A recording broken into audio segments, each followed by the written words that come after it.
Hello everyone, welcome to करंटपुर। तो आज के डेली करंट अफेयर्स की सीरीज में हम लोग देखेंगे 24 सितंबर 2023 के करंट अफेयर्स को। वीडियो में एंड तक बने रहें। वीडियो का एंड में 23 सितंबर 2023 के करंट अफेयर्स का हम लोग रिवीजन करेंगे और ये करंट अफेयर्स आपके आने वाले सभी कॉम्पिटिटिव एग्जाम के लिए काफ़ी हेल्पफुल होने वाले हैं। तो अगर आप चैनल पर नए हैं तो चैनल को सब्सक्राइब जरूर कर लें, बेल आइकन को प्रेस कर लें ताकि वीडियो की नोटिफिकेशन आपको मिलती रहे। तो चलिए देखते हैं आज का करंट अफेयर्स। क्वेश्चन है पहला कि भारतीय सेना की एक टुकड़ी 25 से 30 सितंबर 2023 तक किस देश में आतंकवाद रोधी जमीनी प्रशिक्षण अभ्यास पर ADMM+ EWG में भाग लेंगे? आंसर है इसका ऑप्शन ए, रूस में। भारत के राजपुताना राइफल्स के 32 कर्मियों की एक टुकड़ी 25 से 30 सितंबर 2023 तक रूस में आतंकवाद रोधी जमीनी प्रशिक्षण अभ्यास FTX आसियान रक्षा मंत्री बैठक ADMM+ में भाग लेंगे। इस बहुराष्ट्रीय संयुक्त सैन्य अभ्यास की मेजबानी EWG के सह अध्यक्ष के रूप में रूस म्यांमार के साथ मिलकर कर रहा है।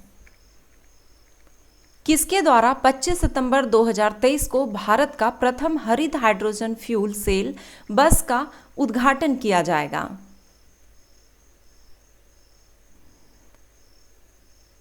आंसर है इसका ऑप्शन बी, केंद्रीय मंत्री श्री हरदीप सिंह पुरी के द्वारा। केंद्रीय पेट्रोलियम और प्राकृतिक गैस मंत्री श्री हरदीप सिंह पुरी 25 सितंबर 2023 को दिल्ली में कर्तव्य पथ पर प्रथम हरित हाइड्रोजन ईंधन सेल बस को हरी झंडी दिखाएंगे। इंडियन ऑयल ने दिल्ली, हरियाणा और उत्तर प्रदेश में हरित हाइड्रोजन द्वारा संचालित 15 ईंधन सेल बसों के परिचालन परीक्षण के लिए वैज्ञानिक रूप से डिजाइन किए गए कार्यक्रम की शुरुआत करने की पहल की है। हाल ही में इंटरनेशनल राइनो फाउंडेशन IRF द्वारा जारी state of the rhino 2023 report के अनुसार कौन सा कथन सत्य है? आंसर है ऑप्शन डी, सभी कथन सत्य है कि यह रिपोर्ट अफ्रीका और एशिया में 5 प्रकार के जीवित गैंडा प्रजातियों के वर्तमान जनसंख्या के अनुमान एवं रुझान को दर्शाती है। इंटरनेशनल राइनो फाउंडेशन टेक्सास, जो कि अमेरिका में है, स्थित एक संस्था है।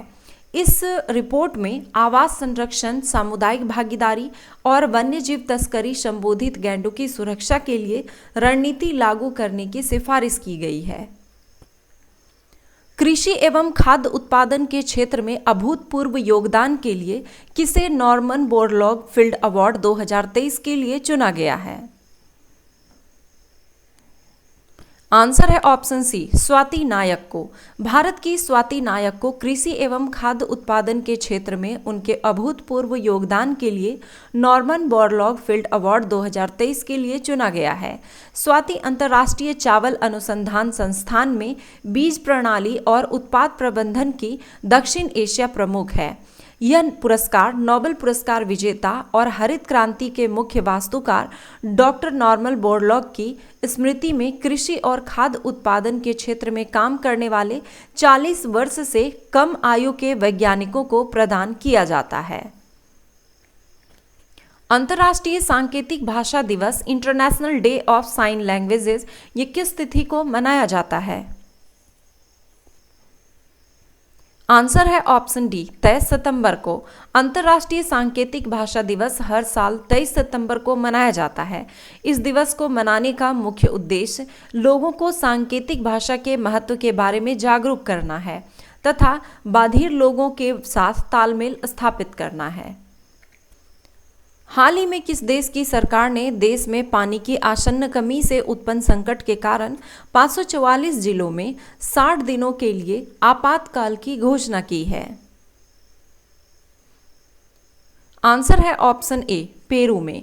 दक्षिण अमेरिकी देश पेरू की सरकार ने 2023-24 के बीच अल नीनो यानी जो कि चक्रीय जलवायु है के संभावित आगमन पर उत्पन्न होने वाले पानी के कमी के आसन्न खतरे को देखते हुए देश के 544 जिले में 60 दिनों के लिए आपातकाल की घोषणा कर दी है। ब्रिटेन में हाल ही में ब्रुसेला कैनिस नामक जीवाणु संक्रमण निम्नलिखित में से किस जानवर से मनुष्यों में फैलने के कारण चर्चे में है? आंसर है ऑप्शन सी, कुत्ता से। ब्रिटेन में हाल ही में ब्रुसेला कैनिस नामक जीवाणु संक्रमण कुत्तों से मनुष्यों में फैलने के कारण चर्चे में है। यह बीमारी, जो अब तक केवल कुत्तों तक ही सीमित था, अब लोगों में इसके लक्षण के कारण चिंता का विषय बन गया है। यह रोग आमतौर पर कुत्तों में दर्द, लंगड़ापन और बांझपन का कारण बनता है। जो कुत्तों में यह बीमारी लाइलाज होती है और इससे उनकी जान का खतरा भी पैदा हो जाता है। हाल ही में किस समूह देशों ने एक नए संयुक्त अंतरिक्ष उद्यम की घोषणा की है?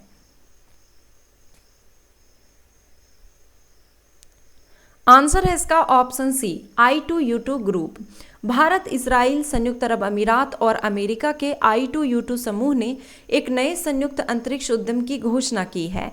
इसका उद्देश्य नीति निर्माताओं, संस्थानों और उद्यमियों के लिए एक अद्वितीय अंतरिक्ष आधारित उपकरण विकसित करना है। भारत और पाकिस्तान के बीच सिंधु जल संधि को लेकर अस्थायी मध्यस्थता अदालत की बैठक 20 और 21 सितंबर 2023 को कहां हुई? आंसर है ऑप्शन डी, वियना में। भारत और पाकिस्तान के बीच सिंधु जल संधि को लेकर ऑस्ट्रिया की राजधानी वियना में एक तटस्थ विशेषज्ञ कार्यवाही की बैठक हुई। यह बैठक सिंधु जल संधि के तत्वावधान में भारत के अनुरोध पर बुलाई गई थी और इसमें भारत और पाकिस्तान के प्रतिनिधियों ने भाग लिया। जल संसाधन विभाग के सचिव के नेतृत्व में भारत के एक प्रतिनिधि मंडल ने 20 और 21 सितंबर 2023 को वियना में अस्थायी मध्यस्थता न्यायालय में किशनगंगा और रतले मामले में तटस्थ विशेषज्ञ कार्यवाही की बैठक में भाग लिया।